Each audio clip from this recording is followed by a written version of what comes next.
पहिल्या श्रावणी सोमवारच्या सगळ्यांना खूप खूप शुभेच्छा। सोमवारचा उपवास सोडताना गोड पदार्थ काय करावा हाच मोठा सगळ्यात प्रश्न असतो। आज आपण करणार आहोत खोबरी कडक। त्यासाठी इथे मी एक नारळ घेतलेला आहे, त्याचे असे मी बारीक बारीक काप करून घेतलेले आहेत। हे खोबऱ्याचे काप आपण आता मिक्सरला बारीक करून घेणार आहोत। कढईमध्ये 1 टेबलस्पून तूप घेतलेले आहे।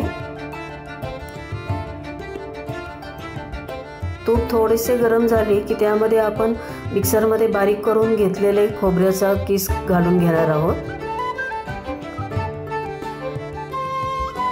एक 4 ते 5 मिनिटे छान आपण परतून घेतले आहे।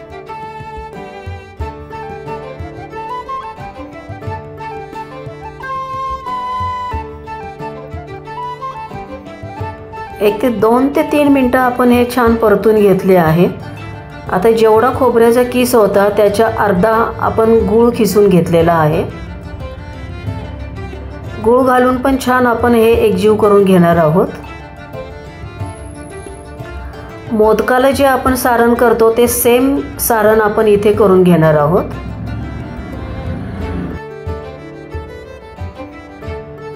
फक्त मोदक न करता आपण करंजी करणार आहोत। त्यालाच कर्नाटकमध्ये खोबरी कडक असे म्हटले जाते।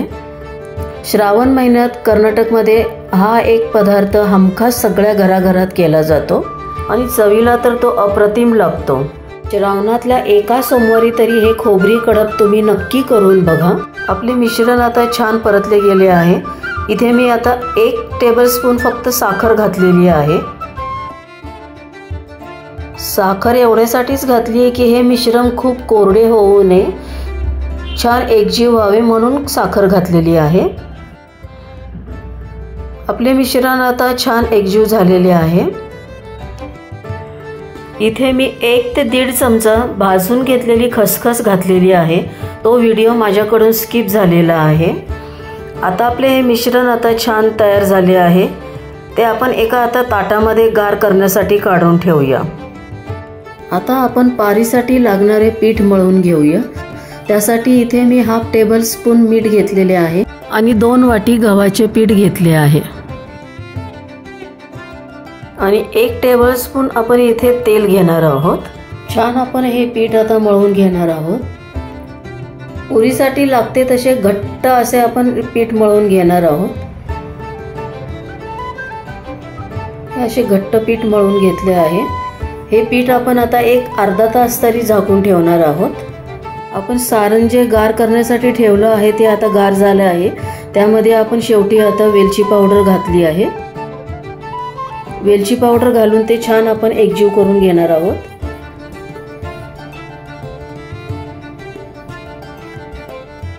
इकडे आपले पीठ पण छान आता मळून तयार आहे। आपण पुरीला लाटतो त्याप्रमाणे ही पारी लाटून घ्यायची आहे। आता आपण सारण भरून घेऊया। इथे आपण आता पुरी लाटतो 1 स्पून एवढे मी सारण भरून घेतले आहे। करंजी जशी आपण भरतो त्याप्रमाणेच हे भरून घ्यायचं आहे। कडा त्याच्या छान घट्ट प्रेस करून घ्यायचे आहेत।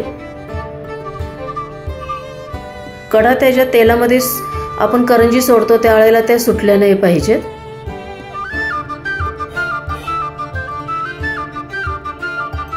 छान अशी आपण करंजी आता करून घेतलेली आहे। अशा प्रकारे आपण 5 ते 6 करंजी आता आपण करून घेऊया।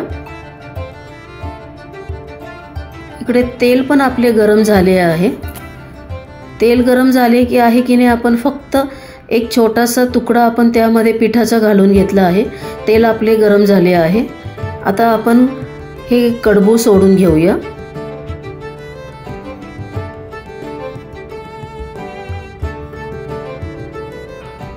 गॅसची ज्योत खूप स्लो नको आहे, मीडियम गॅसवर आपण हे तळून घेणार आहोत।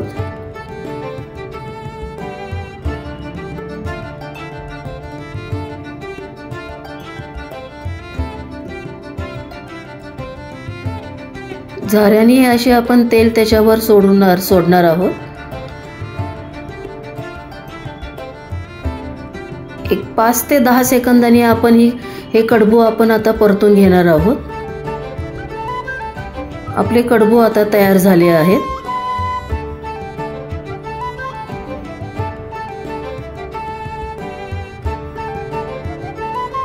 आपण आता हे काढून घेऊया.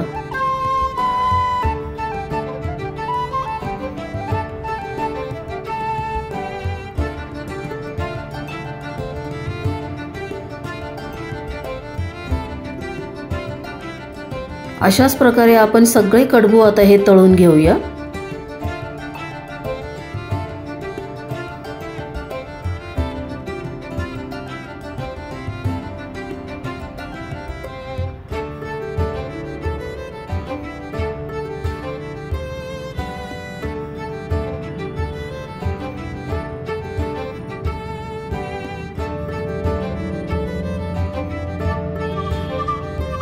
गरम गरम तळलेले हे खोबरी कडब आणि वरून साजूक तुपाची धार. आमच्याकडे सोमवारचा आज हा मेनू होता. खोबरी कडब, पुरी, उडदाचे पापड, कुरडई, हरभऱ्याची रस्सा भाजी, पांढरा भात, वरण, त्यावर साजूक तुपाची धार. आजचा पदार्थ जर तुम्हाला आवडला असेल तर मला नक्की कमेंटद्वारे कळवा आणि माझ्या चॅनलला लाईक, शेअर आणि सबस्क्राईब करायला विसरू नका.